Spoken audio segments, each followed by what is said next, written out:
19واں خطبہ، نجومیوں کی خبریں۔ امیر المومنین کا کلام جب آپ نے جنگ خوارج کے لیے روانگی کا ارادہ کیا تو ایک شخص نے آپ علیہ السلام سے کہا کہ یا امیر المومنین، اگر آپ اس وقت روانہ ہوئے تو علم نجوم کی روح سے مجھے اندیشہ ہے کہ آپ فتح یاب نہ ہوں گے۔ آپ علیہ السلام نے فرمایا، کیا تمہارا یہ گمان ہے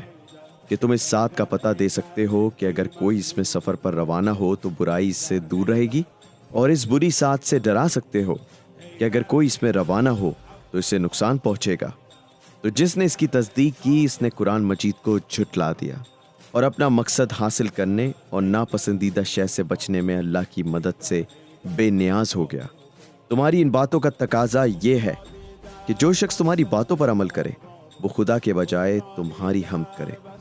کیونکہ اپنے خیال میں تم ہی نے اس ساتھ کی طرف رہنمائی کی ہے جس میں اس نے نفع حاصل کیا اور نقصان سے محفوظ رہا۔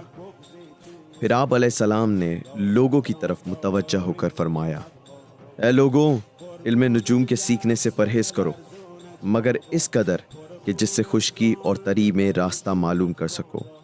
اس لیے کہ علم نجوم کہانت کی طرف دعوت دیتا ہے، اور منجم کاہن کی مثل ہے، اور کاہن جادوگر کے مثل ہے، اور جادوگر